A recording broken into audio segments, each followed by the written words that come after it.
बुद्धिमतां वरिष्ठं वातात्मजं वानरयूथमुख्यं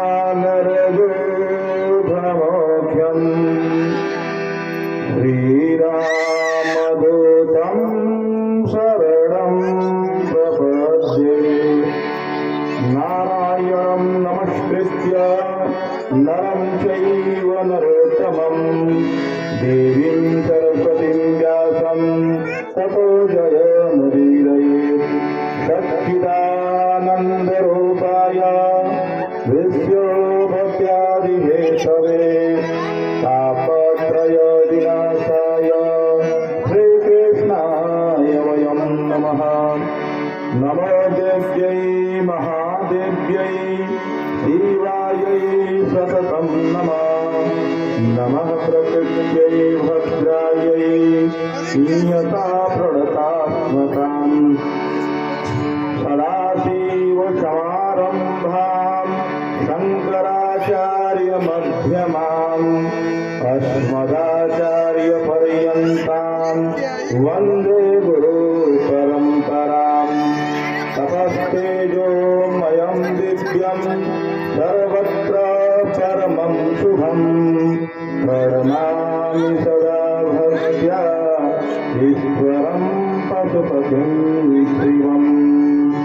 बोलिए गणेश भगवान की जय, ठाकुर जी महाराज की जय, मोर मुकुट वंशी वाले की जय, गंगा महारानी की जय, हनुमान जी लला की जय, बलेश्वरनाथ महादेव की, भृगुबा महात्मने की, धर्म की अधर्म का प्राणियों में विश्व का गो हत्या, गौ माता की, सत्य सनातन धर्म की, नमः पार्वती पतये हर हर महादेव।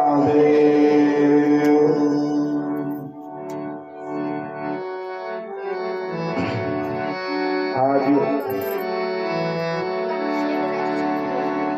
श्रीमद् भागवत कथा का तृतीय दिवस है।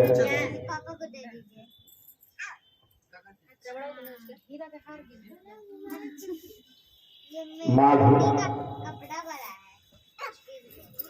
का महीना चल रहा था, उस पर भी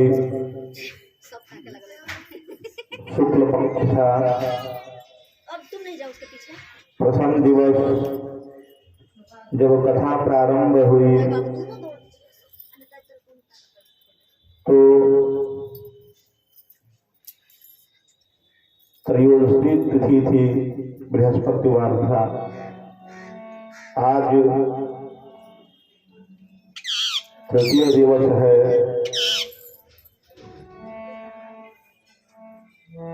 आज पूर्णिमा तिथि है। माघ का जो महीना होता है वह गंगा सेवन के लिए होता है। जितना अधिक से अधिक हो जाए गंगा जी का सेवन करना चाहिए। इसी माघ के महीने में प्रयागराज में एक मास का कल्पवास होता है। जो धार्मिक जन है वह प्रयागराज में एक महीने तक कल्पवास करते हैं, क्योंकि हम सभी श्रोता एवं वक्ता गृहस्थ आश्रम में है। हमें समय समय पर अपने कर्तव्य का निर्वहन करना पड़ता है। अपने योगक्षेम की व्यवस्था करनी पड़ती है। इस वजह से यह तो संभव नहीं हो पाया कि कल्पवास किया जाए, लेकिन ओम प्रकाश जी, विजय वर्मा जी के सहयोग से इस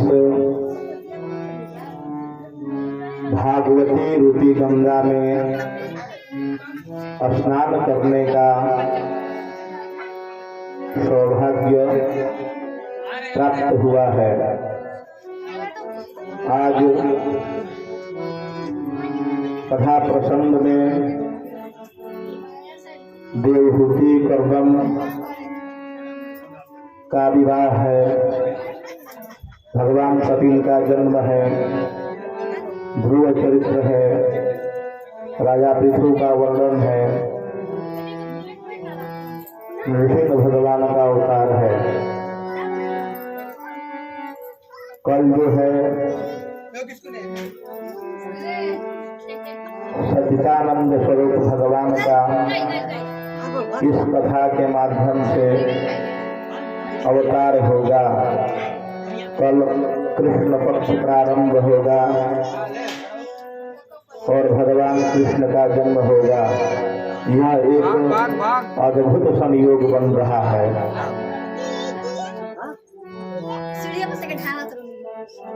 कथा प्रसंग में प्रवेश करने से पूर्व जो अपूर्व में हमें करना चाहिए, अपने मन वाणी की शुद्धता के लिए मन हमारा एकाग्र हो, भगवान में रमे, इसके लिए हम सभी वक्ता एवं श्रोतागण प्रभु के नाम का सुमिरन करेंगे।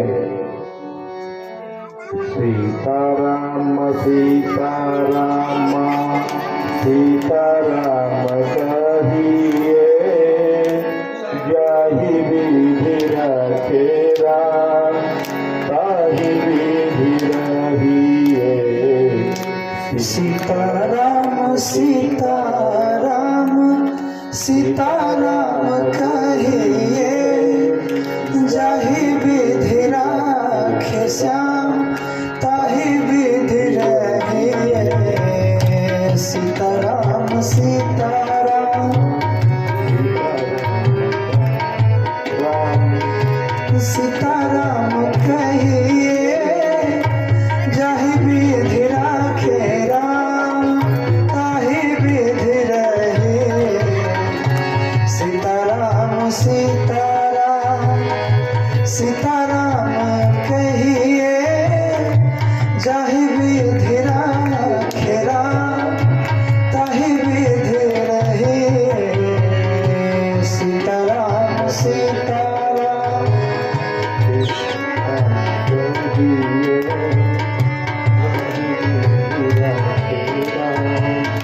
ताहि विधि रहिए। सीताराम सीताराम सीताराम कहिए, जाहि विधि राखे राम ताहि विधि रहिए। सीताराम सीताराम सीताराम कहिए, जाहि विधि राखे राम ताहि विधि रहिए। सीताराम सीताराम सीताराम कहिए, जाहि विधि राखे राम ताहि विधि रहिए।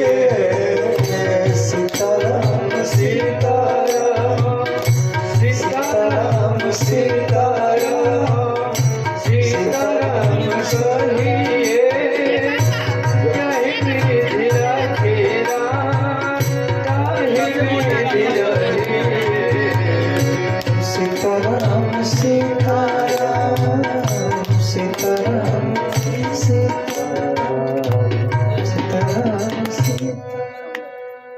जय जय श्री राधे। कल कथा प्रसंग के माध्यम से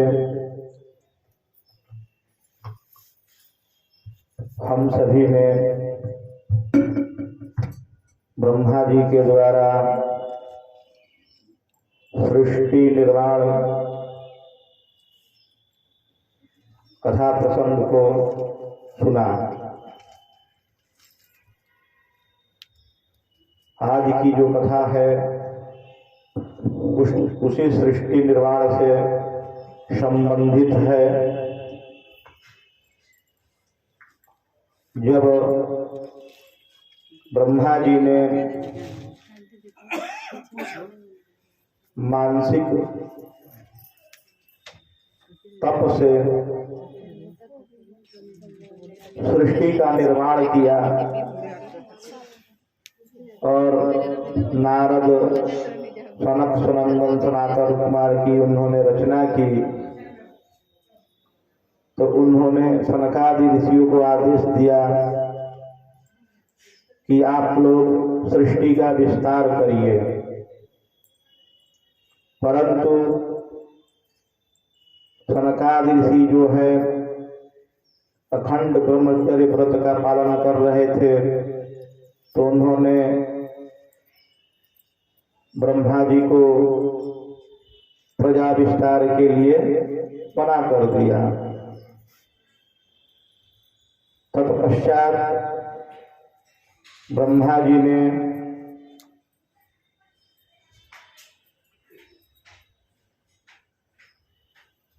चिंतातुर हो गए और उनका शरीर जो है फट गया। उनका शरीर दो भागों में विभक्त हो गया। यह कथा प्रसंग के माध्यम से हम लोगों ने कल सुना था।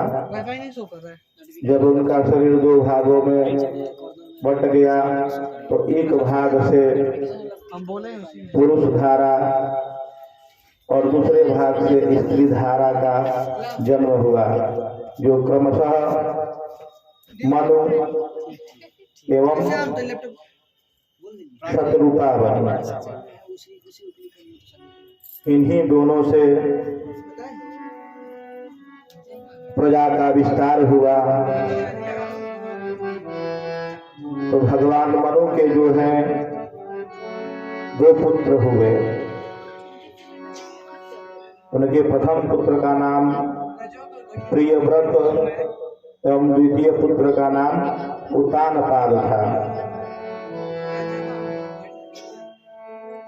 भगवान मनु की पुत्री हुई देवहूति। देवहूति का तात्पर्य यह है कि जो अपने आवाहन पर सभी देवताओं को अपने पास बुला ले, वह देवहूति है। वह बुद्धि स्वरूपा थी।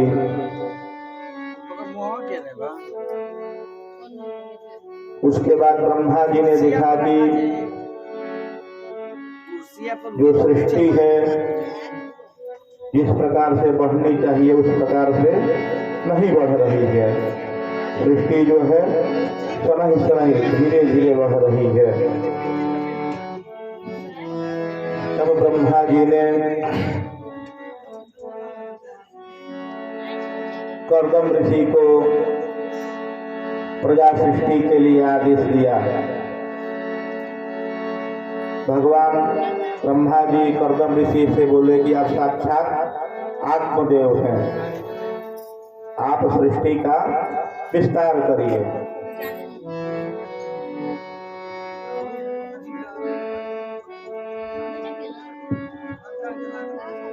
कर्दम जी ने सृष्टि के विस्तार के लिए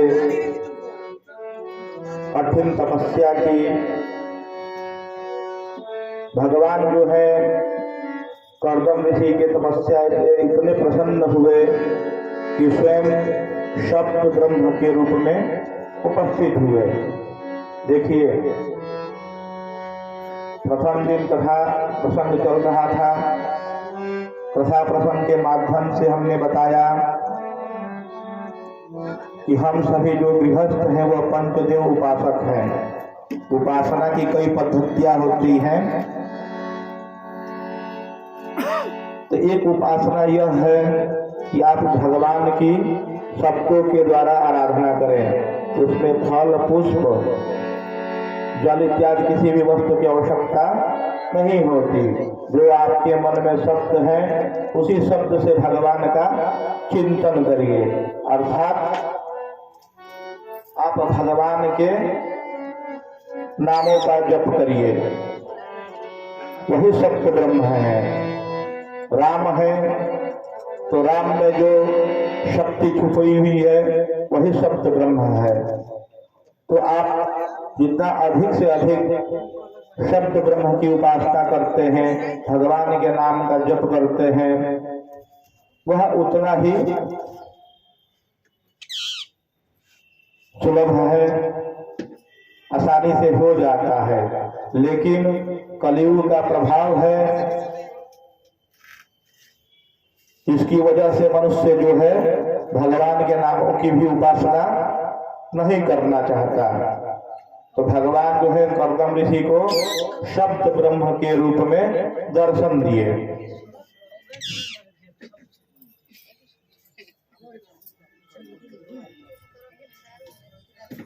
इसलिए भगवान जो है शाक्त ब्रह्म रघुद्रुपः,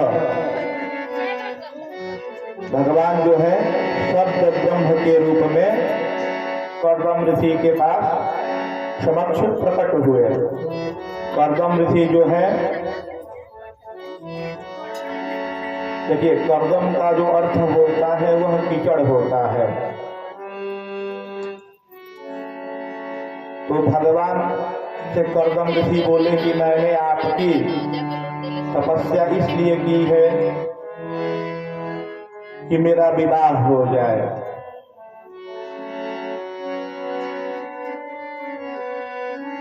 कृत्वा दयां च जीवेषु दत्वा चाभयामात्मवान्।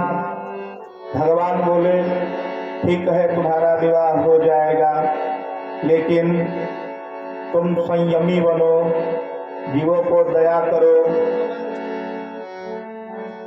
सबको जब तुम अभय दान दोगे तो सब में मेरा दर्शन पाओगे। मैं भविष्य में तुम्हारा बेटा बनूंगा और तुम्हें सांख्य दर्शन का उपदेश करूंगा। इधर मनु और शत्रुपा की जो पुत्री थी देवहूति, तो मनु शत्रुपा जो है रथ पर सवार होकर के देवहूति को कर्दम ऋषि के पास ले आए।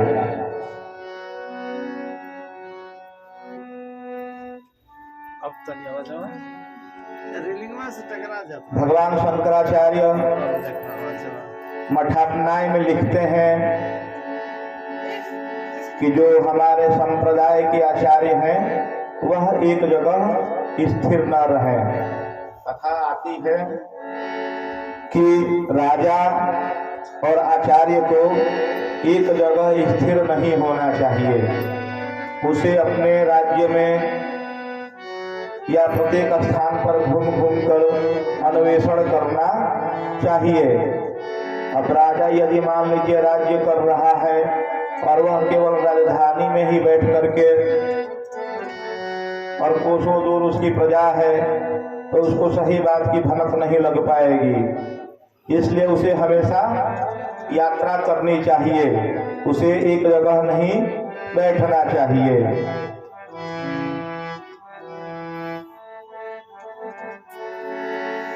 तब भगवान मनु और शत्रुपा जो है अपनी पुत्री को रथ पर सवार करके कर्दम ऋषि के पास ले आए।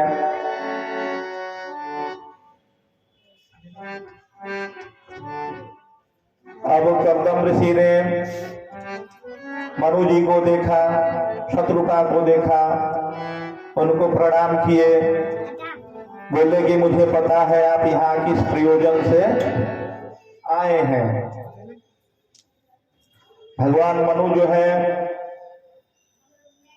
कर्दम ऋषि से कहते हैं कि ब्राह्मण का जो शरीर है वो अवैध है, ब्राह्मण का शरीर तपस्या के लिए ही है, और जो क्षत्रिय है वह ब्राह्मण की रक्षा करने के लिए है। ब्राह्मण जो होता है सिर स्थानीय होता है और क्षत्रिय जो होता है बाहु स्थानीय होता है। हमारे शरीर में ही चारों वर्ण है, जहां से हम बुद्धि से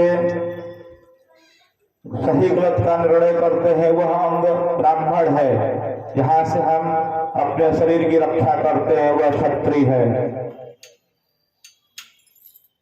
तो यह सब हमारे शरीर में ही है।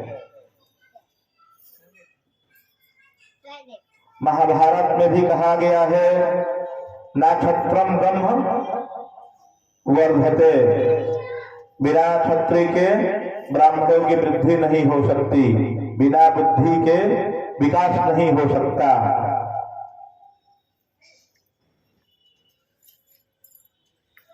विदुर नीति में भी बुद्धि के ऊपर प्रसंग है कि बुद्धि यस्य बलम तस्य, जो बुद्धिमान है वही बलवान है, बगैर बुद्धि का कोई बलवान नहीं हो सकता। शरीर भले 100 किलो का हो जाए, हाथ में कितना भी वजन आ जाए, लेकिन वह बलवान नहीं हो सकता यदि उसके पास बुद्धि नहीं है।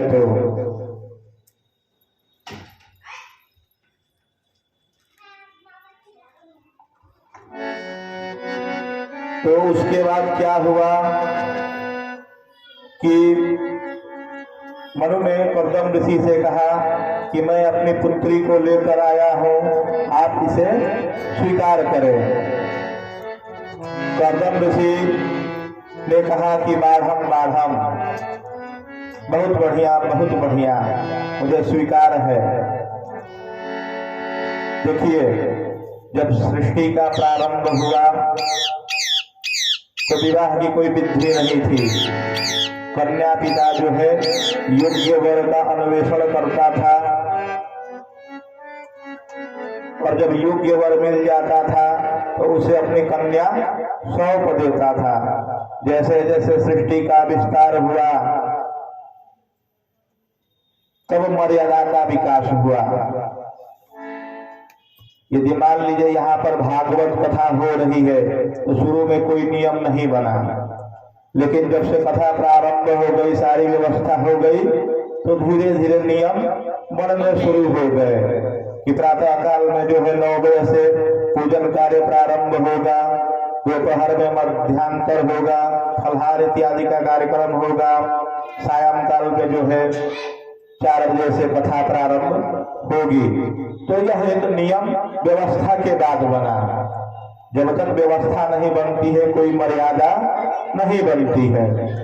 तो जब सृष्टि का प्रादुर्भाव हुआ, शत्रुपा और मनु से उनकी संतान उत्पन्न हुई, सृष्टि बढ़ रही थी, उस समय विवाह की कोई विधि नहीं थी। लेकिन जैसे जैसे विस्तार होता गया मर्यादाएं जो है बढ़ती गई, बनती गई। तब कर्दम ऋषि ने कहा कि आपकी कन्या बहुत सुंदर है, इसे भला कौन नहीं स्वीकार कर सकता।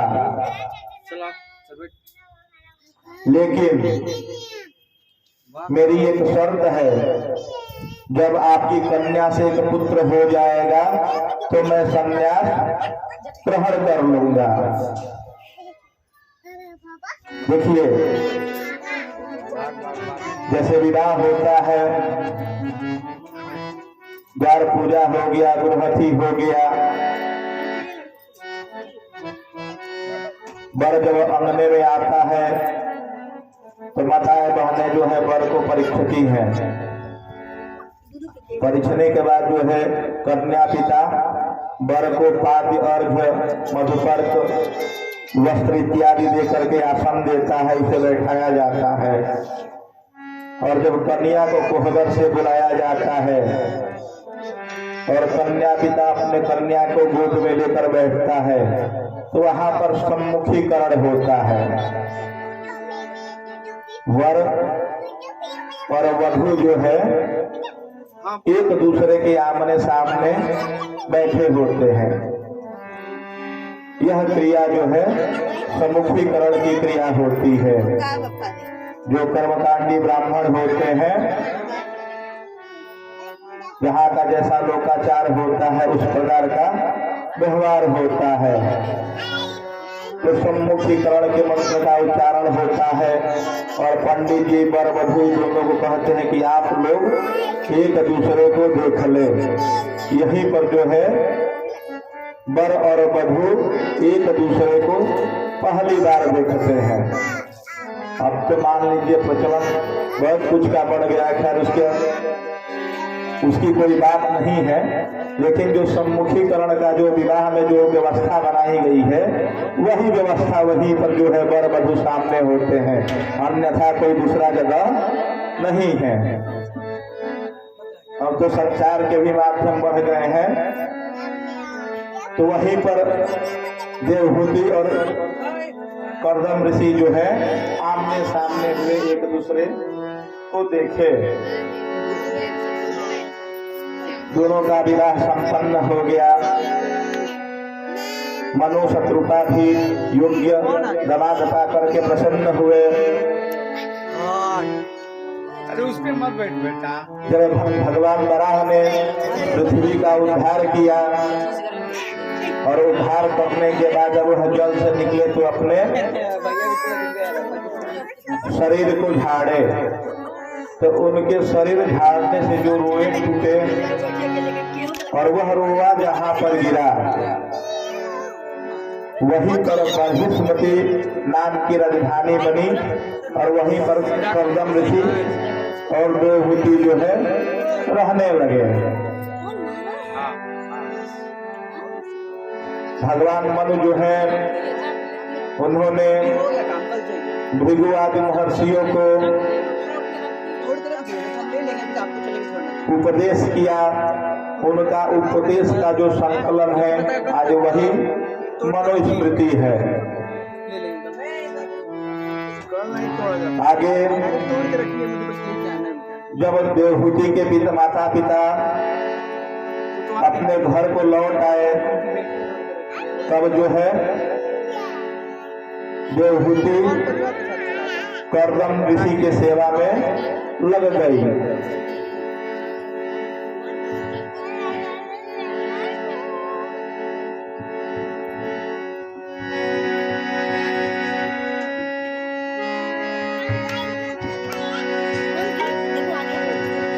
मेरा मन पंछी बन बोले,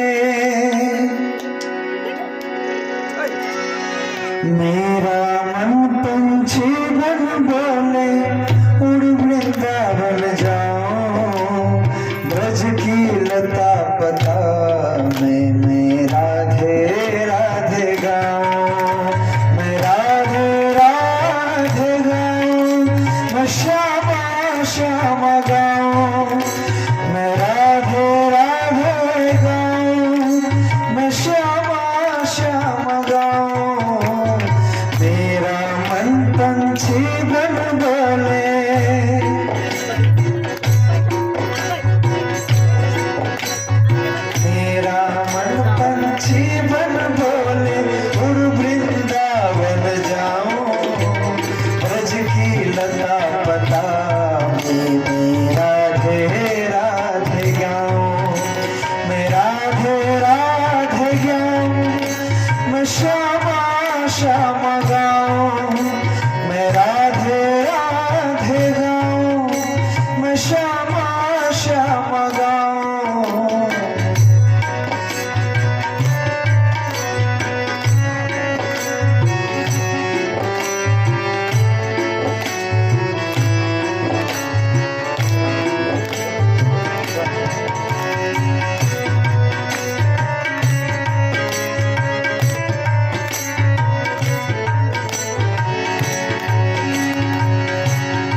प्रेम नगरिया मनमोहन की प्रेमी ही पहचाने।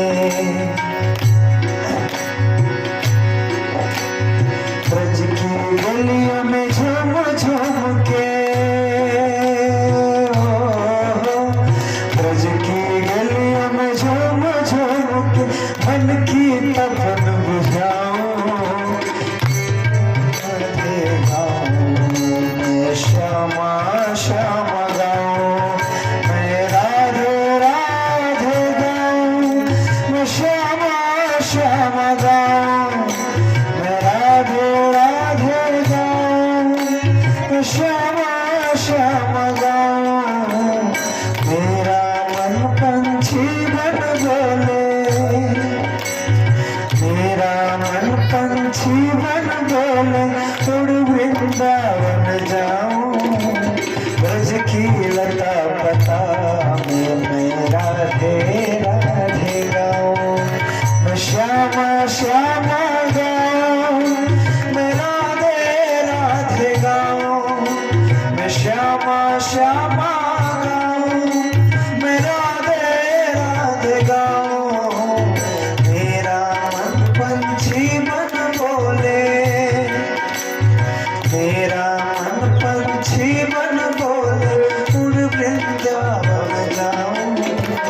ब्रज की लता पता मैं राधे राधे गाऊं मैं, श्यामा श्यामा गाऊं मैं, राधे राधे गाऊं मैं, श्यामा श्यामा गाऊं मैं, राधे राधे गाऊं मैं, श्यामा श्यामा गाऊं मैं, राधे राधे गाऊं।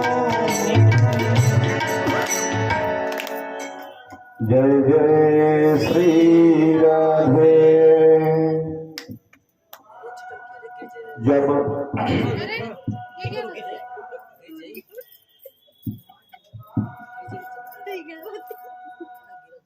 कर्दम ऋषि और देवहूति का विवाह हो गया और देवहूति जो है अपने पति की सेवा में लग गई,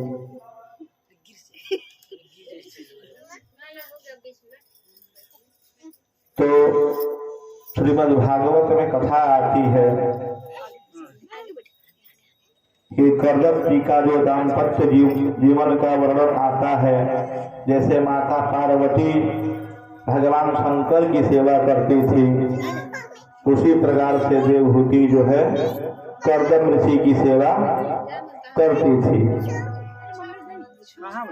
इंगित को विदा, पत्नी को अपने पति का अंतर्यामी होना चाहिए। उसके पति को कब किस चीज की आवश्यकता है, किस वस्तु की आवश्यकता है, उसका ज्ञान उसे होना चाहिए। यह पत्नी का प्रथम कार्य है, प्रथम धर्म है। वह ज्ञान भी ऐसा हो कि पति से पूछना न पड़े। वह जब एक दूसरे को देखे तो उसे पता चल जाए।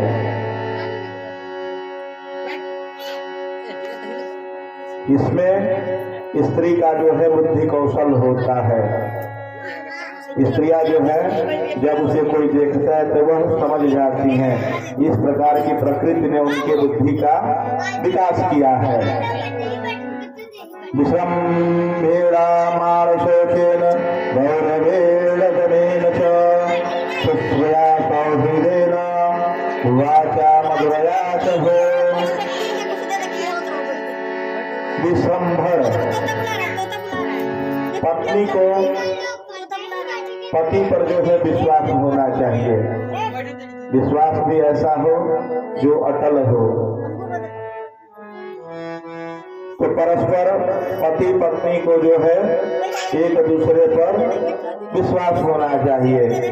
यदि आप गृहस्थ आश्रम में हैं और आपका विवाह हो गया है तो पति पत्नी का प्रथम जो दायित्व होता है विश्वास का होता है। उनको एक दूसरे पर विश्वास होना चाहिए, विश्वास करना चाहिए। यह गृहस्थ आश्रम को चलाने के लिए प्रथम शर्त है। सुने थे। दूसरा जो है आत्म संचयन। दोनों को इस प्रकार से पवित्र होना चाहिए, पवित्र रहना चाहिए कि कोई उन पर कलंक न लगाए। यह दूसरी शर्त है गृहस्थ आश्रम की। पुरुष हो अथवा स्त्री हो, दोनों को अपना चरित्र इस प्रकार से बनाना चाहिए कि कोई उन पर कोई आक्षेप न कर दे, कोई कलंक न लगाए। इस प्रकार की उनकी जीवन शैली होनी चाहिए। तृतीय जो है गौरव।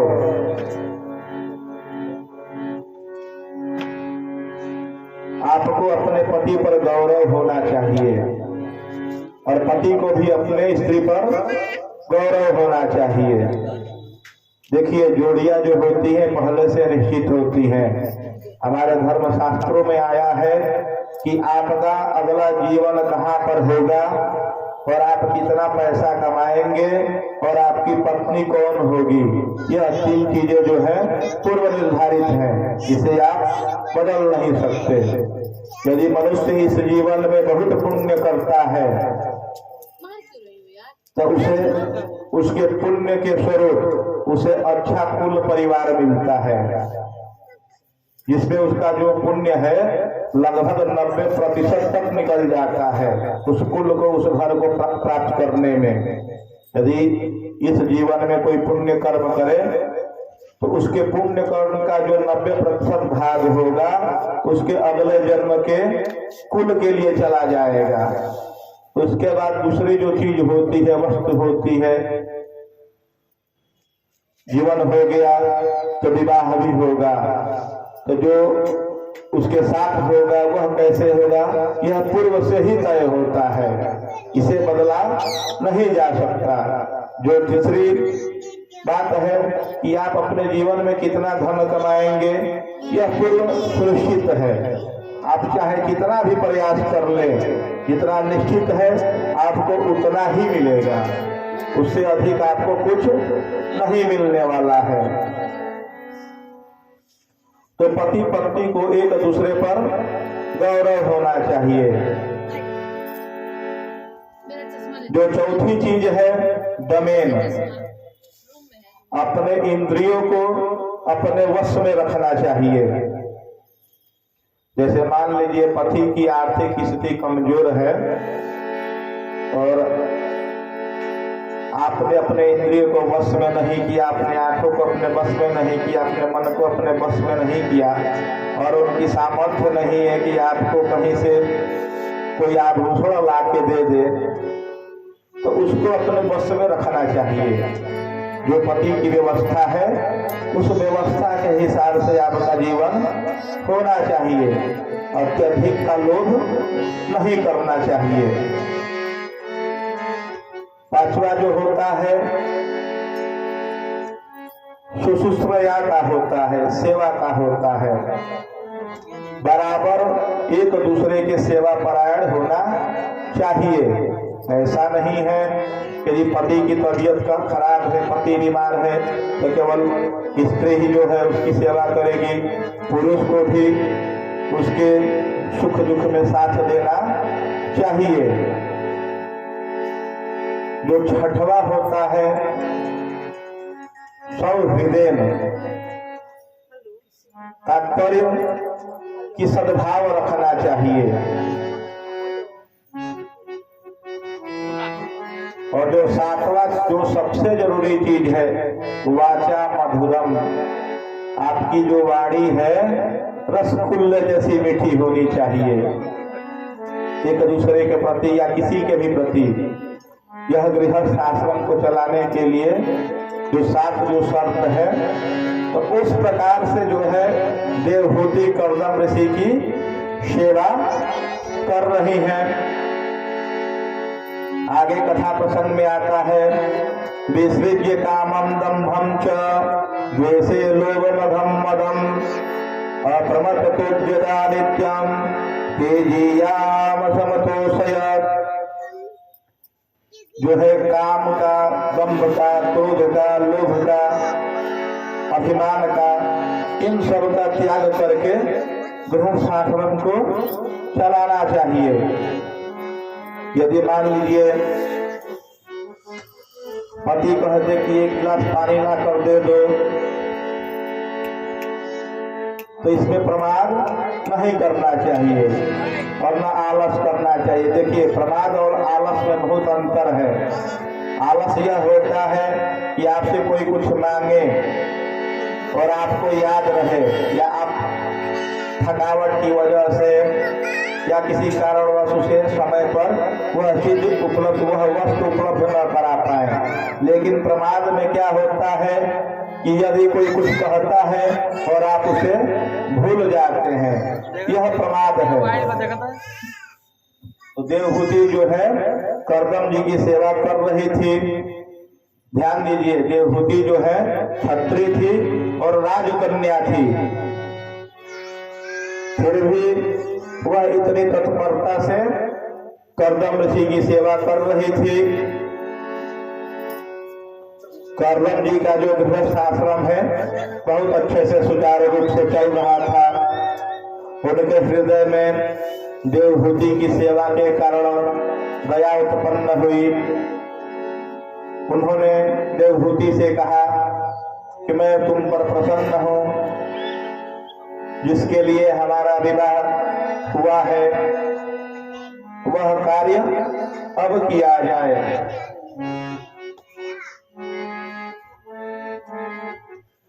मैंने जो आज तक तपस्या की है, जो उस तपस्या से पूर्ण अर्जित किया है, उसमें तुम हिस्सेदार हो। आज से उसमें तुम्हारा आधा अधिकार है, वह आधा तुम्हें प्राप्त हो जाएगा। अब देवहूति कह रही है कि महाराज, मैंने आपको पति के रूप में प्राप्त कर लिया, मुझे शेष किसी वस्तु की इच्छा अब नहीं है।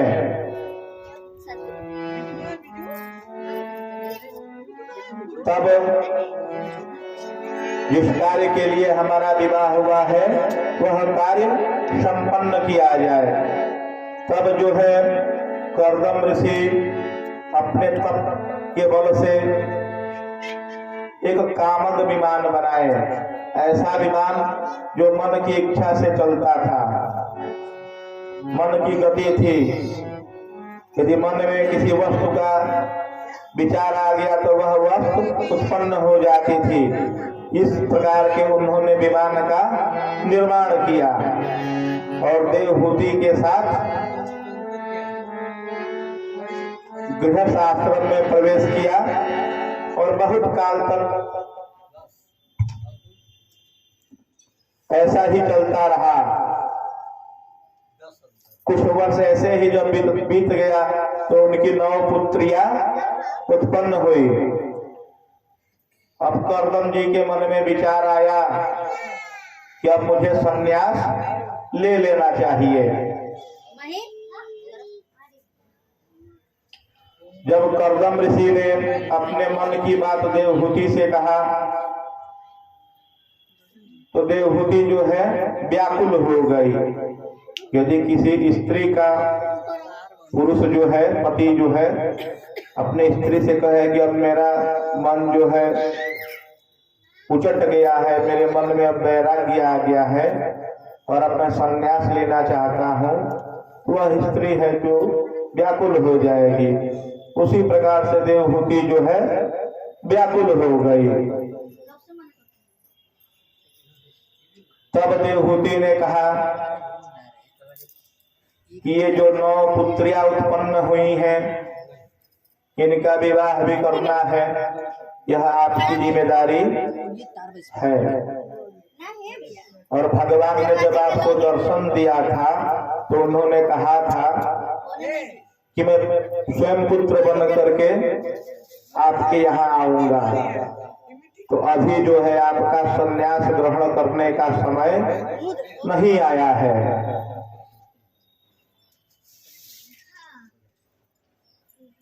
उसके बाद कर्दम ऋषि को भगवान की कही हुई बातें याद आई। इधर जो है भगवान साक्षात नारायण भी उचित समय जान गए कि अब मुझे धरती पर अवतरित होना है। तो देखिए भगवान जो है साधारण जीव के रूप में गर्भ से उत्पन्न नहीं होते हैं। जैसे कहीं पर यज्ञ यज्ञादि का कार्यक्रम होता है और अग्नि भगवान का प्राकट्य होता है, तो वहां पे लकड़ी से जब लकड़ी को मथा जाता है, घर्षण किया जाता है, तो भगवान अग्नि का प्राकट्य होता है। भगवान की जो व्यवस्था है भगवान उसी प्रकार से उत्पन्न होते हैं। भगवान अवतार लेते हैं, जन्म नहीं लेते। तो सर्वप्रथम जो क्या होता क्या है कि जो भगवान का तेज होता है वह यज्ञ में मान लीजिए वह अरड़ी मंथा है, तो उनका जो तेज है पहले उसमें सम्माहित होगा।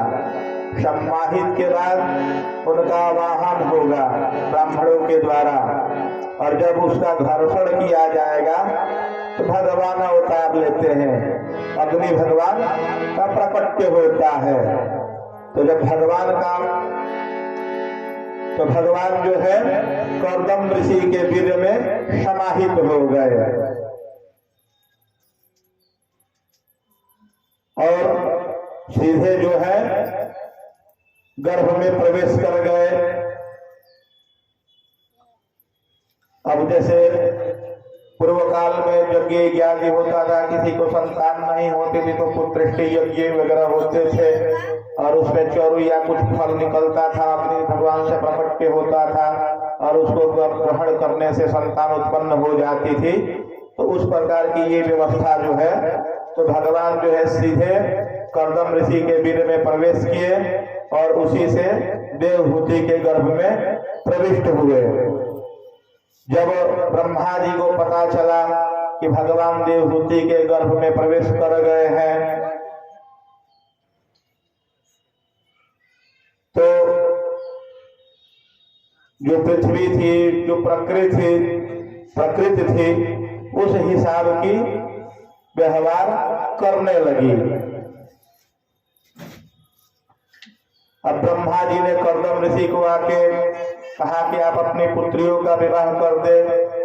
जब ब्रह्मा जी चले गए तो उन्होंने अपनी प्रथम पुत्री का जो विवाह है मरीचि के साथ कर दिया, जिसका नाम कला था। कला उनकी प्रथम पुत्री थी और प्रथम पुत्री का विवाह उन्होंने मरीचि के साथ कर दिया। जो द्वितीय पुत्री थी वह अनुसुईया थी, उनका जो विवाह है अत्रि ऋषि के साथ हो गया।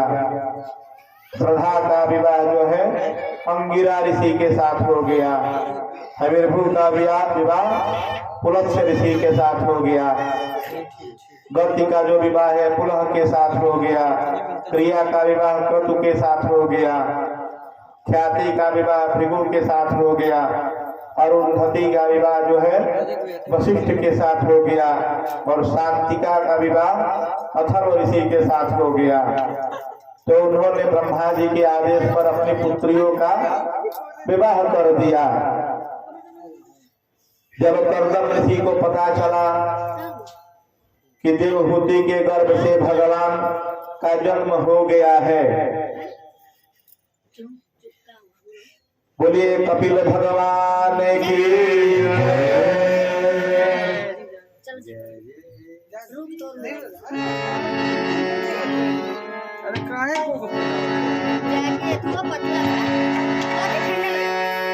भजन कर मस्त जवानी में बुढ़ापा किसने देखा है। भजन कर मस्त जवानी में बुढ़ापा किसने देखा है। बुढ़ापा किसने देखा है। बुढ़ापा किसने देखा है। बुढ़ापा किसने देखा है। बुढ़ापा किसने देखा है। भजन कर मस्त जवानी में बुढ़ापा किसने देखा है।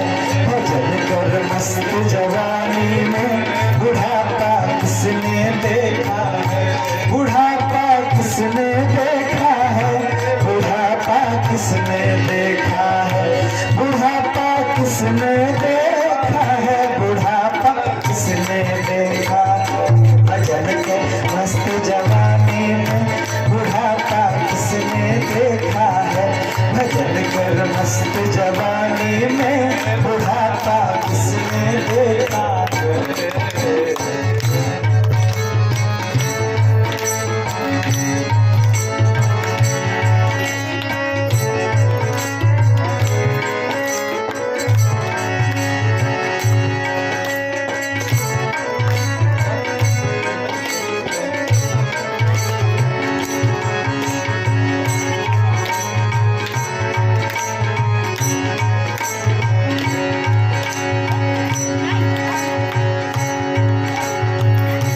काम से बहरे हो जाओगे, भजन तुम सुन नहीं पाओगे, काम से बहरे हो जाओगे, भजन तुम सुन नहीं पाओगे, काम से बहरे हो जाओगे, भजन तुम सुन नहीं पाओगे। इसलिए भजन सुन मस्त जवानी में बुढ़ापा किसने देखा है, भजन सुन मस्त जवानी में बुढ़ापा किसने देखा है, बुढ़ापा किसने देखा है, बुढ़ापा किसने देखा है, बुढ़ापा किसने देखा है, बुढ़ापा किसने देखा है। भजन कर मस्त जवानी में बुढ़ापा किसने देखा है, भजन कर मस्त जवानी में बुढ़ापा किसने देखा है।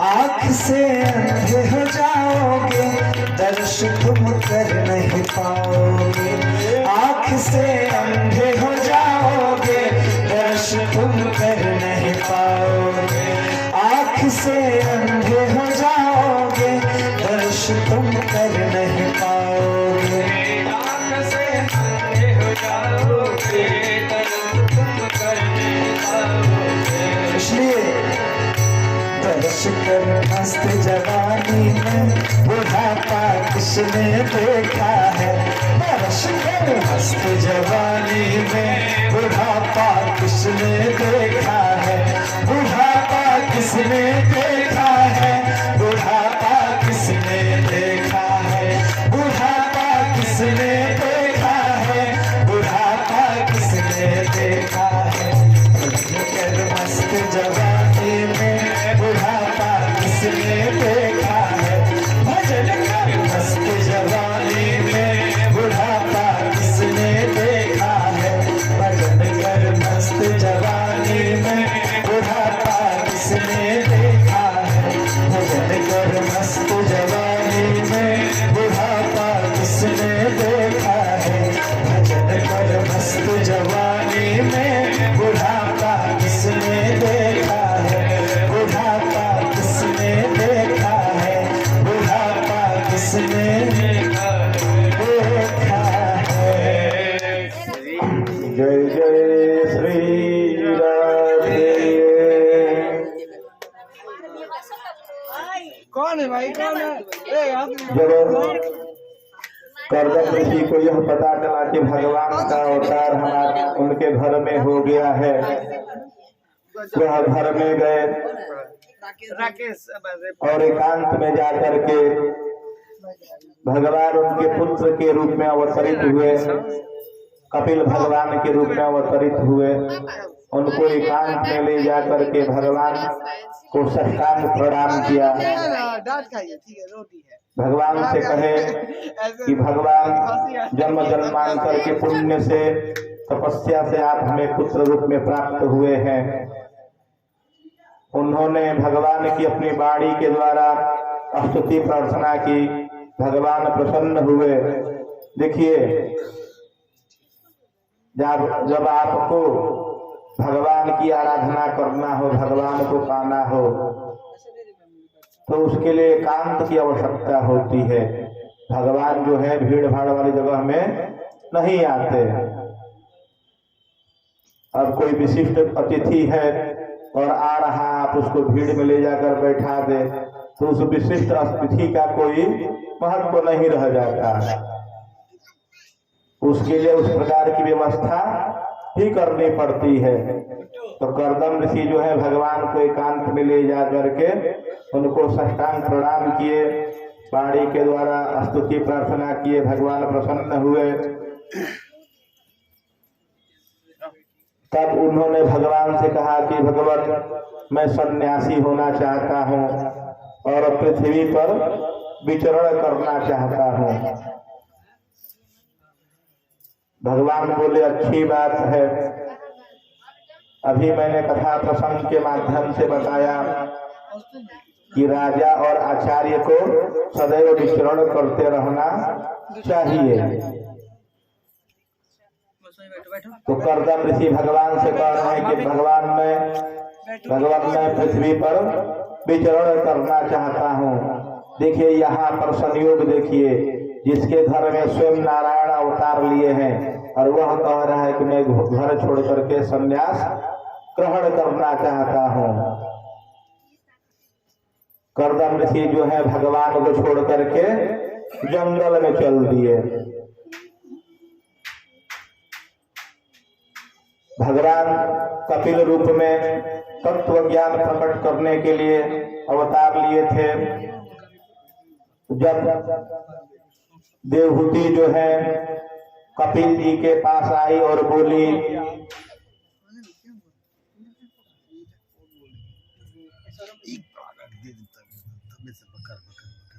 कि मेरा मोह जो है नहीं जा रहा है, उस मोह को कैसे दूर किया जाए। देखिए, मोह का जो स्वरूप होता है, देह और देह में से संबंधित जो है मैं और मेरा, उसी का नाम मोह है। मैं और मेरा, यही मोह है। देह और देह से संबंधित जो है वह मोह है। कपिल जी अपनी माता का अभिप्राय समझ गए। उन्होंने माता को प्रणाम किया, वंदन किया और माता को तत्व ज्ञान देने लगे, सांख्य दर्शन का उपदेश करने लगे। कपिल जी कह रहे हैं कि हमारा जो सिद्धांत है, उस सिद्धांत के अंतर्गत यदि कोई मनुष्य है और अपना कल्याण चाहता है तो उसे आध्यात्मिक योग करना चाहिए। योग का सीधा सीधा अर्थ है कि हमारे जो शरीर के अंदर है, पहले उसका ज्ञान करना चाहिए। यही अध्यात्म है। यदि हमारे शरीर के अंदर क्या है उसका ज्ञान नहीं हो पाएगा तो बाहर जगत का ज्ञान क्या है? जो दिख रहा है वह सब मिथ्या है। यदि आप स्पर्श कर रहे हैं और महसूस कर रहे हैं वही सत्य है, बाकी सब प्रपंच है, सब मिथ्या है। तो पहले अपने शरीर के जो अंदर है उसका ज्ञान होना चाहिए कि हमारे शरीर के अंदर क्या है।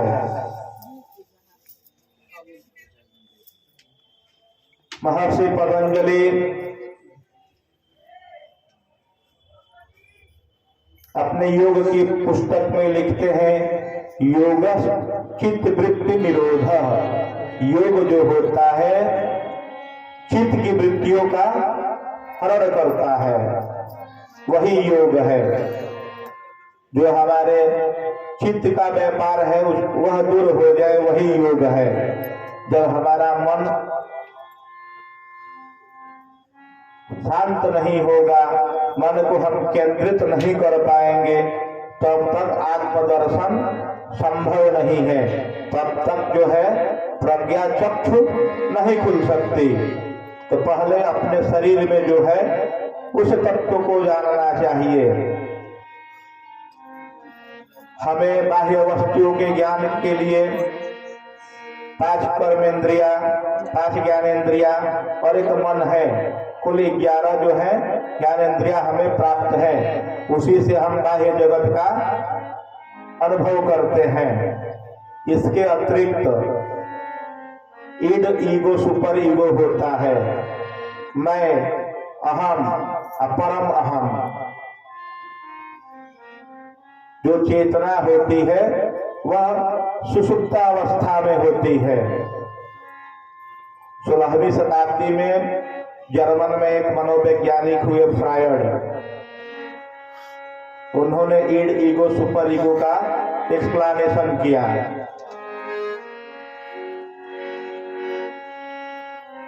तो जो मन होता है, जो चेतना होती है वह सुषुप्तावस्था में होती है, उसे जागृत करना पड़ता है।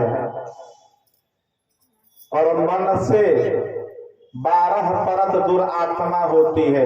मनुष्य को अपने आत्मा से कभी भेंट नहीं होता। लोग यदि कहावत में कहते हैं कि फलाना ने कोई बात कह दिया है तो मेरी आत्मा को आघात पहुंचा है, उस फलाने व्यक्ति को अपने आत्मा से कभी संबंध हुआ ही नहीं है। मन के बाद यदि मन आपका एकाग्र होगा, मन आपके वश में होगा, तो आपका जो है आप चेतना तक पहुंचेंगे, वो उस चेतना तक जो सुषुप्तावस्था में है। उसके बाद वहां से 12 परत दूर आपकी आत्मा है। तो वहां तक पहुंचने के लिए आपको योग करना होगा, आपको आसन, प्राणायाम इत्यादि ये सब तपस्या करनी होगी, तब जाके आपको आपके आत्मा का दर्शन होगा। अन्यथा की स्थिति में आप अपने मन तक नहीं पहुंच पाएंगे। तो इस प्रकार की व्याख्या जब वह सांख्य दर्शन का उपदेश कपिल भगवान अपनी माता देवहूति को कर रहे थे, माता जो है अपने पुत्र के कही हुई बातों से भली भांति आश्वस्त हुई, संतुष्ट हुई।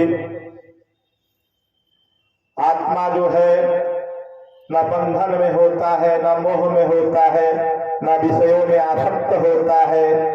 आत्मा स्वतंत्र होता है। इस आत्मा का परमात्मा से एकीकरण का जो मार्ग है वह सांख्य दर्शन है।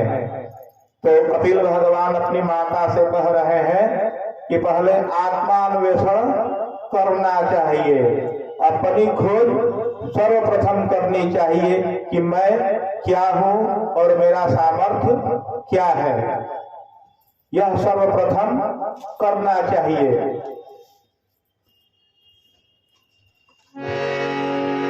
ये भजन अपने पूज्य गुरुदेव के लिए।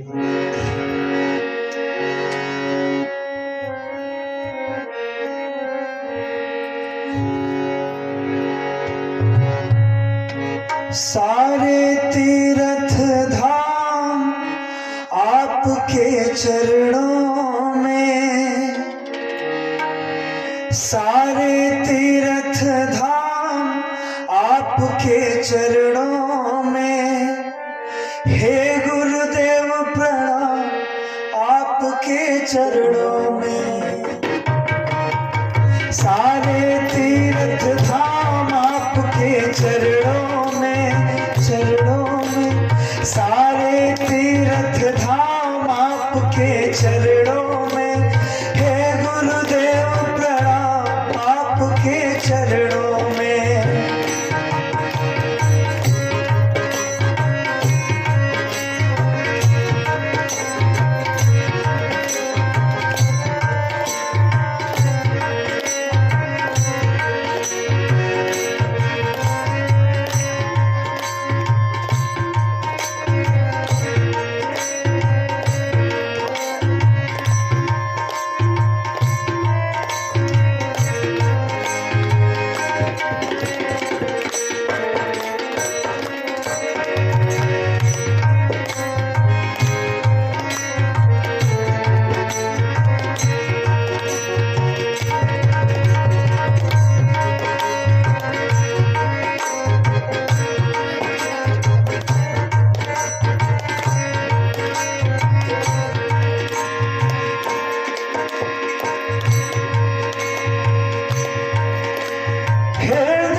वचन सिद्ध हो जाता है।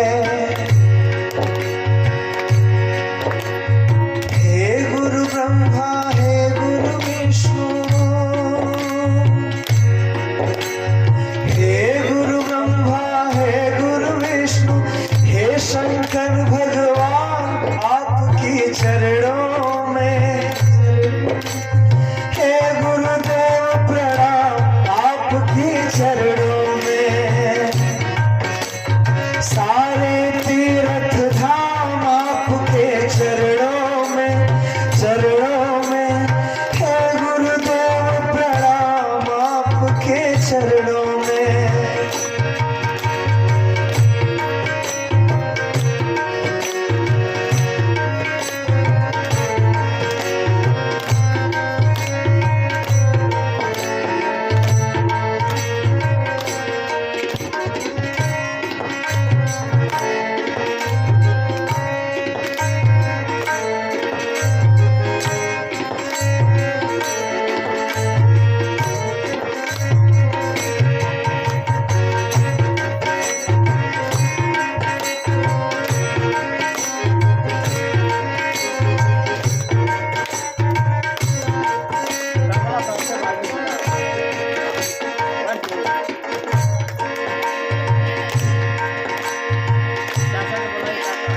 जन्म के दाता मात पिता और आप कर्म के दाता है, आप कर्म के दाता है, आप मिलाते हैं ईश्वर से, आप ही भाग्य विधाता है।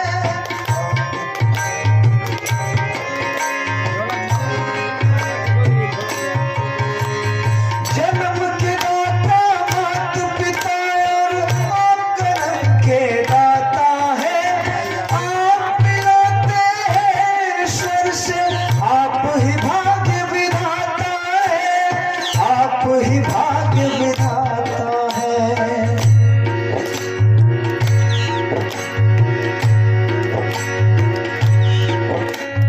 दुखिया मन को रोगी तन को, दुखिया मन को रोगी तन को, मिलता है आराम आपके चरणों में, हे गुरुदेव प्रणाम आपके चरणों में, सारे तीर्थ धाम आपके चरणों में, सारे तीर्थ धाम आपके चरणों में, चरणों में, हे गुरुदेव प्रणाम आपके चरणों में, हे गुरुदेव प्रणाम आपके चरणों में, हे गुरुदेव प्रणाम आपके चरणों में। जय जय श्री राधे श्री राधे। आगे कथा प्रसंग में दक्ष यज्ञ विध्वंस की कथा आती है। एक बार प्रजापतियों के यहाँ बहुत बड़ा भारी यज्ञ हो रहा था। उसमें ऋषि देवता अग्नि यक्ष गंधर्व सभी लोग आए थे। भगवान विष्णु ब्रह्मा जी शंकर जी सभी लोग उस यज्ञ में पहुंचे हुए थे। इसी मध्य दक्ष भी वहां पर आ गए। सभी लोगों ने दक्ष के आने पर अपने स्थान से खड़े होकर स्वागत किया, परंतु ब्रह्मा जी और शंकर जी ने अपने स्थान पर ही बैठे रहे। अब दक्ष प्रजापति के मन में यह विचार आया, इसको मैंने अपनी कन्या दी है, लेकिन यह मेरा आदर नहीं कर रहा है। अब दक्ष प्रजापति जो है मन ही मन पश्चाताप कर रहे थे कि ब्रह्मा जी के कहने पर मैंने शंकर से अपनी पुत्री सती का विवाह करा दिया है, लेकिन यह मेरा आदर नहीं कर रहा है, यह मेरा नमस्कार नहीं कर रहा है। इस प्रकार दक्ष जो है शंकर जी की निंदा करने लगे और हाथ में जल लेकर के शंकर जी को साप दे दिया। यज्ञ में देवताओं के साथ इनको कोई भाग न मिले, इस प्रकार का साप राजा दक्ष ने दे दिया। और इधर जहाँ भगवान शंकर पहुँचे उनके गढ़ न पहुँचे, ऐसा तो हो ही नहीं सकता। नंदीश्वर जी थे, उन्होंने भी उल्टा सीधा बोलना शुरू कर दिया राजा दक्ष को। भगवान शंकर जो है आदि पुरुष है, वो श्राप से बधे कहाँ है।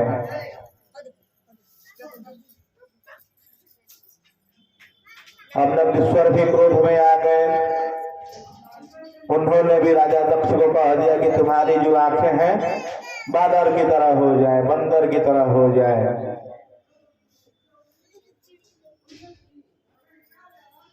अब जब राजा दक्ष जो है जब शंकर जी को श्राप दे रहे थे तो किसी ने विरोध नहीं किया उस सभा में, तो नंदीश्वर जो है ब्राह्मणों पर भी बरस पड़े।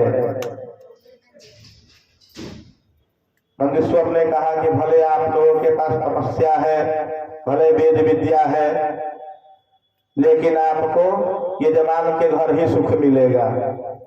ऐसा नंदीश्वर ने ब्राह्मणों को श्राप दे दिया। अब भृगु जी क्रोधित हो गए क्योंकि वह ब्राह्मण थे। अब भृगु जी भी जो है नंदीश्वर को श्राप दे दिए कि जो शिवव्रती होगा वह पाखंडी होगा। इस प्रकार का श्राप का क्रम वहां पर चल रहा था। इधर बीच जो है यज्ञ से शंकर जी अपने कैलाश धाम को पधार आ गए। अब ब्रह्मा जी जो है राजा दक्ष को प्रजापति बना दिए। प्रजापति जैसे मान लीजिए यह नगर है, बलिया नगर है, इसका कोई अध्यक्ष होगा, कोई मेयर होगा, कोई सभासद होगा, तो यह एक पद है प्रजापति का।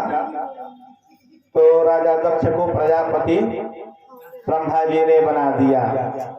जब राजा दक्ष प्रजापति बन गए तो उनके मन में विचार आया कि मैं यज्ञ यज्ञादि का कार्यक्रम करूं। तो उन्होंने वाजपेय यज्ञ किया, लेकिन उस यज्ञ से उनकी मन को संतुष्टि नहीं मिली। तब उन्होंने बृहस्पति सौ नाम का यज्ञ का आयोजन किया, जो वाजपेय यज्ञ से भी बड़ा होता है। अब कहीं से पहले तो दूरसंचार का माध्यम नहीं था, जो संप्रेषण का माध्यम था वह मन ही था। जब किसी से किसी का मन मिल जाता है तो उसका हालचाल उसको मन से ही पता चल जाता है। कभी कभी होता है यदि किसी का पुत्र कष्ट में हो, दुख में हो, तो उसकी माता को इसका आभास हो जाता है। तो उसी माध्यम से सती जी को पता चल गया कि पिताजी जो है यज्ञ का आयोजन किए हैं। अब वह अपने पति शंकर जी के पास गई कि हमारे पिताजी ने यज्ञ का कार्यक्रम रखा है, हमें चलना चाहिए। अब शंकर जी जो है पूर्व में जो घटना घटी हुई थी दक्ष और शिव जी के मध्य में, शंकर जी के मध्य में, उन्होंने वो बात अपने मन में ही रख ली थी। उन्होंने सती से नहीं कहा था कि फलाने जगह मैं गया हुआ था, और आपके पिताजी से जो है इस प्रकार का घटना हो गया है, वर्ताव हो गया है, वह अपने मन में ही रखे हुए थे।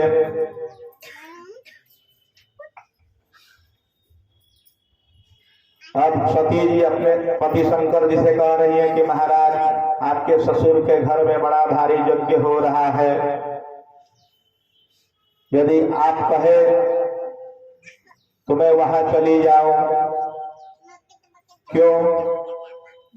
तो अपने पति के घर में, गुरु के घर में और पिता के घर में कोई उत्सव हो और निमंत्रण न हो तो धर्मशास्त्र यह कहता है कि वहां आप जाने के अधिकारी हैं। इसलिए मेरी इच्छा है वह आप पूरी कर दें और आप भी चले। मैं आपके साथ चलने के लिए तैयार हूं।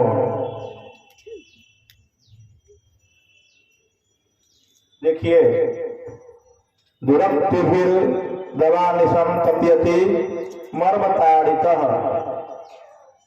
यदि कोई किसी पे बाण चला दे तो उस बाण से उतना घाव नहीं लगता जितना कि वाणी से लगता है।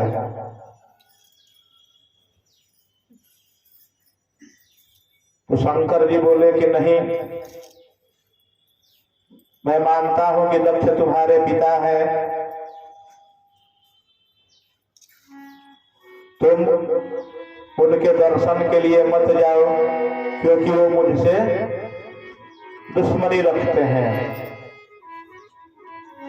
अब शंकर जी साफ साफ शब्दों में जो है सती जी को मना कर रहे हैं, समझा रहे हैं, लेकिन सती जी जो है जिद पे टिकी हुई है, वह नहीं मान रही है। जब शंकर जी को समझ में आ गया कि यह मानने वाली नहीं है तो उन्होंने सहमति प्रदान कर दी।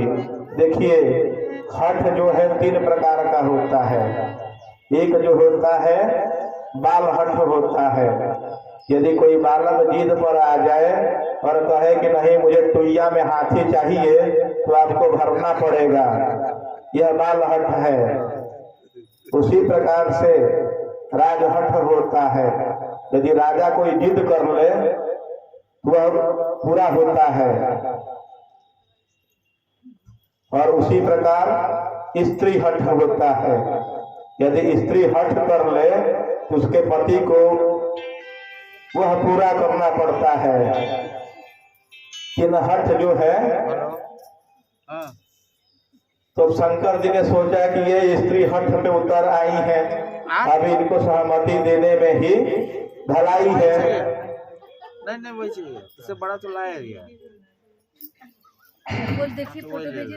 और यदि मैं इन्हें जाने से रोक दूंगा तो अपने पिता के विलाप में यहाँ पे प्राण त्याग देंगी और वहां पे जाएंगी तो भी प्राण त्यागना है। तो शंकर जी मन ही मन सोचे कि क्यों कलंक अपने सर पे लेना है, इससे अच्छा है कि अपने पिता के घर जाकर प्राण त्याग दो। मन में उनके ये विचार आया, क्योंकि भगवान शंकर जो है आदि पुरुष हैं, उनको भूत भविष्य सबका ज्ञान है। यह शंकर जी के मन में बात आई। देखिए, जब विवाह होता है तो सिंदूरदान से पहले और सप्तपदी से ठीक बाद कन्या का जो होता है 7 वचन होता है और वर का जो है 5 वचन होता है।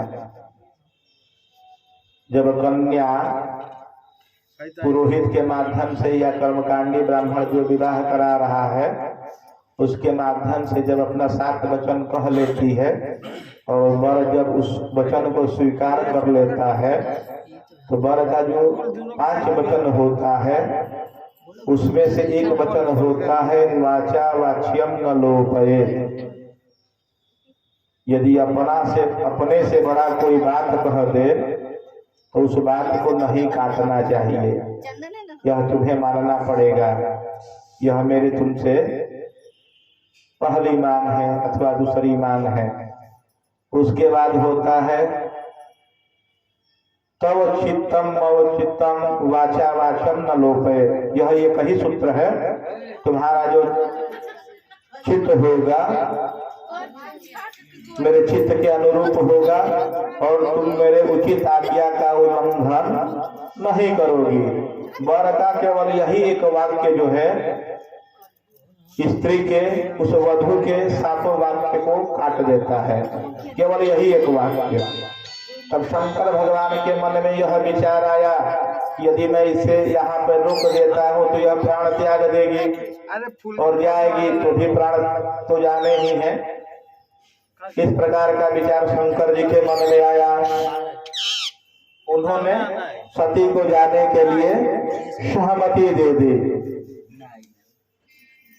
अंत में जो सती जी है लंबी लंबी सांसें लेने लगी क्रोध से। अब उनको क्रोध आने लगा जब शंकर जी जाने से मना कर दिए तो अब वह जो है शंकर जी को छोड़ करके मायके जाने के लिए प्रस्तुत हो गई। जब सती जी जाने लगी तब जो शिव भक्त थे नंदीश्वर स्कंद इत्यादि जितने भी शिव भक्त थे, अब जब मालकिन जा रही है तब नौकर क्यों नहीं जाएंगे, वह अभी माता के पीछे पीछे चले गए। जब सती जी अपने पिता के महल में पहुंची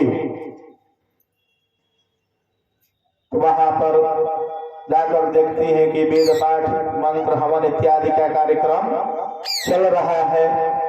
घर की जो जितनी भी स्त्रियां हैं जितने भी उनकी सहेलियां थी केवल माता और उनके बहनों को छोड़कर कोई उनके पास आने का हिम्मत नहीं कर रहा है। क्यों? तो राजा दक्ष के कारण कि दक्ष जो है कुपित हो जाएंगे, क्रोधित हो जाएंगे। अभी कथा प्रसंग में मैंने कथा के माध्यम से कहा कि स्त्रियां जो होती हैं कोई किस नजर से उनको देखता है वह पहले समझ जाती है। प्रकृति ने ऐसी बुद्धि उनको दे रखी है। अब सती जी समझ गई कि माजरा क्या है। अब यहाँ पर जो चल रहा है अब सती जी के सामने पूरा खुल गया, अब उनको समझ में आ गया। तब अब यहाँ तो उन्होंने देखा कि शंकर भगवान की अवहेलना हो रही है। यहाँ पर भगवान शंकर को कोई स्थान नहीं मिला है। जितने भी यज्ञ के देवता हैं सभी को यज्ञ का भाग मिल रहा है, लेकिन शंकर जी का कहीं पर भाग नहीं है। अब देखिए स्त्रियों का एक स्वभाव होता है, जब वह पति के घर में रहती हैं तो उनको मायके की चिंता होती है, और जब वह मायके चली जाती हैं तो अपने ससुराल की चिंता होने लगती है। ये सब स्त्रियों का जो है स्वाभाविक लक्षण है। ठीक है। तो जब सती जी राजा दक्ष के यहाँ अपने मायके पहुंची तब उनको ससुराल की चिंता सताने लगी। अब उसके बाद देखिए शिव जो है यह 2 अक्षरों का नाम है। शिव माने ईश्वर, परम कल्याण। शिवमस्ति अस्य इति शिवः सेते जगत अस्मिन् इति शिवः। जिसमें प्रलय के समय सारा जगत सम्माहित हो जाए, जिसमें संपूर्ण ब्रह्मांड सावकाश शयन करता हो, उसका नाम शिव है। महादेव महादेव महादेवेति यो वदेत् एकेन लभते मुक्तिं व्याभ्याम शंभुर ऋणी भवे। एक बार यदि कोई महादेव के नाम का उच्चारण कर ले तो उसे मुक्ति मिल जाती है। यदि 2 बार उच्चारण कर लेता है तो भगवान शंकर जो है उसके ऋणी हो जाते हैं। ऐसा पुराणों में वर्णन आया है। शिवः काशी शिवः काशी काशी काशी शिवः शिवः ये जपन्ति नरा भक्त्या तेषां मुक्तिर् न संशयः। जो भगवान शिव का ध्यान करता है, आराधना करता है, उसको मोक्ष मिल जाता है। जो शिव का सी का उच्चारण करता है, भगवान शिव जो है अंत समय में उसे उसके कानों में तारक मंत्र का उपदेश करते हैं। ऐसा धर्मशास्त्रों में, पुराणों में वर्णन आया है। तब सती जी के मन में विचार आया कि यहाँ पर तो शिव निंदक भरे हुए हैं और यह जो शरीर है शिव निंदक का देन है, शिव निंदक की देन है यह शरीर। अब उनके मन में यह विचार आ गया कि इस शिव निंदक के शरीर को लेकर के मैं अब शंकर जी के पास क्यों जाऊं। अब जैसे मान लीजिए कोई कुछ ऐसा पदार्थ खा लेता है जो उसे नहीं खाना चाहिए, यदि कुछ ऐसा वह ग्रहण कर लेता है और वह पदार्थ उसके पेट में चली जाती है, तब उसको निकालना पड़ता है। तो निकालने की एक विधि है कि वह वमन कर दे, उल्टी कर दे, यह विधि है। वैसे ही सती जी के मन में यह विचार आया कि यह जो शरीर है शिव निंदक का दिया हुआ है और शिव निंदक के दिए हुए शरीर को लेकर मैं शिव के पास कैसे जाऊं। इस प्रकार का विचार उनके मन में आया। अब वह विचार कर रही है मन ही मन, यदि मैं कैलाश गई और भगवान शंकर जो है मुझे दाक्षायणी कह करके संबोधित कर दे तो क्या होगा। दक्ष जो है उनके पिता है, इसलिए सती का एक नाम जो है दाक्षायणी भी है। जब इस प्रकार के उनके मन में विचार आया तो वह यज्ञ भूमि के एक स्थान पर बैठ गई और उन्होंने तुरंत जो है प्राणायाम करना शुरू कर दिया और नाभि चक्र से प्राण अपान को स्थिर कर दिया और उदान वायु को, अब उनके पेट में जो वायु थी उसे उठा करके अपने आज्ञा चक्र के पास ले आई और वहीं पर वायु से अग्नि उत्पन्न हुए और अपने पति के भगवान शंकर के चरणों का चिंतन करते हुए वह समाधिस्थ हो गई और अग्नि प्रज्वलित हुई और वह वहीं पर भस्म हो गई। अब जो है देखिए, यह जो है आत्मदाह की श्रेणी में नहीं आएगा। यदि किसी व्यक्ति के अंदर उतनी तपस्या है कि अपनी उदान वायु को खींचकर अपने भावों के बीच में लाए अपने प्रज्ञा चक्षु के पास और उस वायु से अग्नि उत्पन्न हो जाए, तो यह आत्मदाह नहीं है, वह स्वेच्छा से अपने शरीर का त्याग कर रहा है। तो उन्होंने समाधि अग्नि से अपने शरीर को भस्म कर दिया। जब सती ने अपने शरीर का त्याग कर दिया तो दक्ष को कलंक लग गया।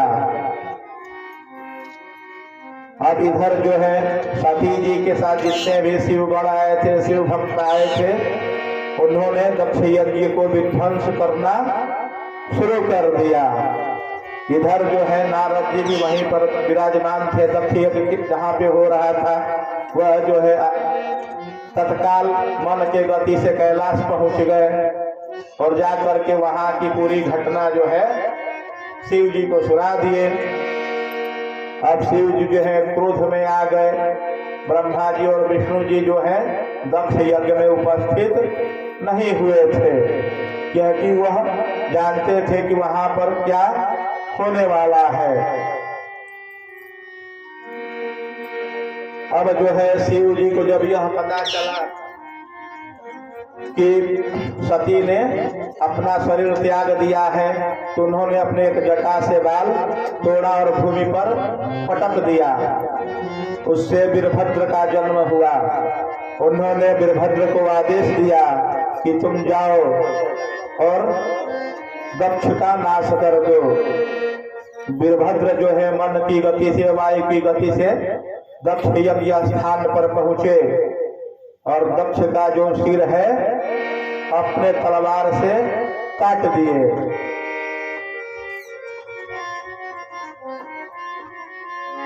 देखिए, कृतौ सुप्तो जागृत त्वमसि फल योगे कृतवतो त्वं कर्म प्रधत्वं फलति पुरुषा राधनामृते।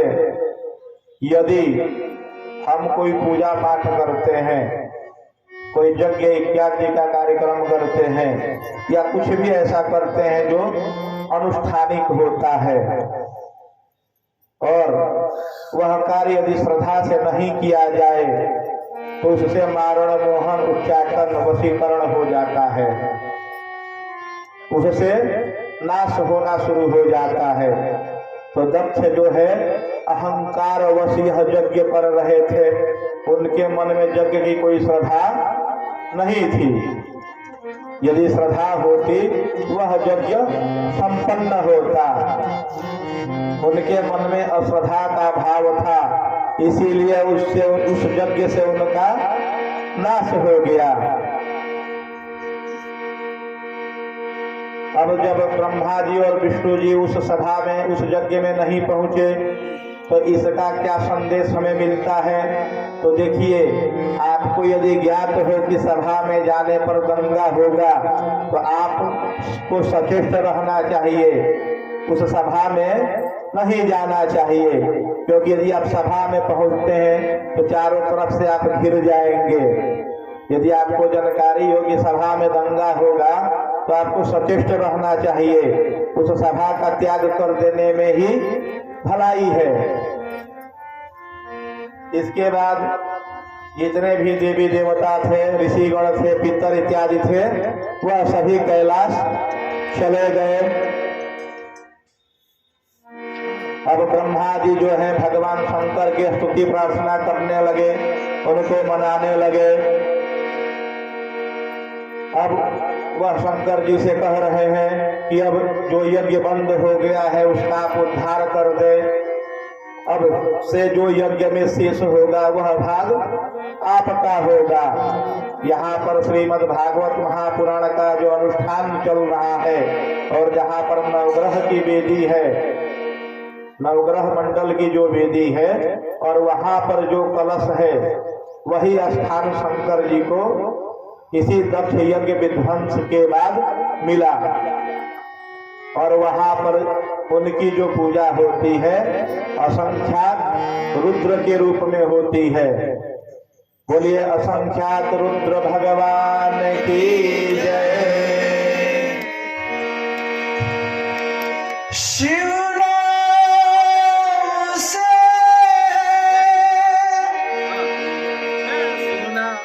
जगत में उजाला,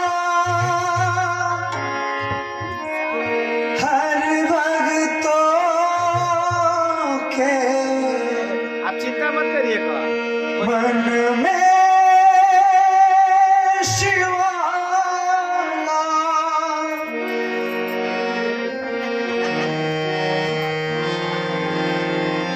हे शंभु बाबा मेरे भोलेनाथ, तीनों लोक में तू ही तू है। सदा समन मेरा मन बेल पत्री, जीवन भी अर्पण कर लूं। हे शंभु बाबा मेरे भोलेनाथ,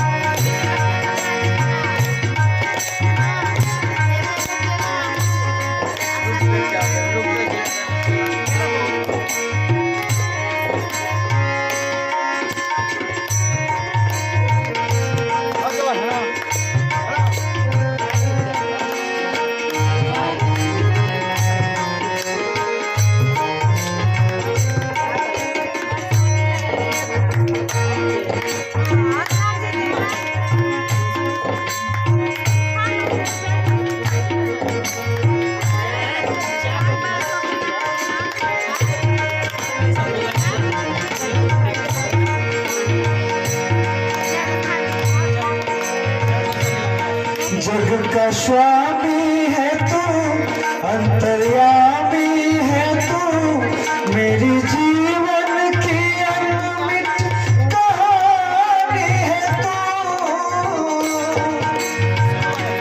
जग का स्वामी है तू, अंतर्यामी है तू, मेरी जीवन की अनमिट कहानी है तू।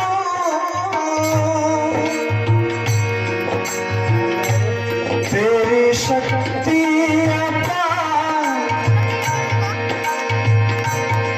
तेरा पावन है द्वार, तेरी पूजा ही मेरी जीवन का आधार।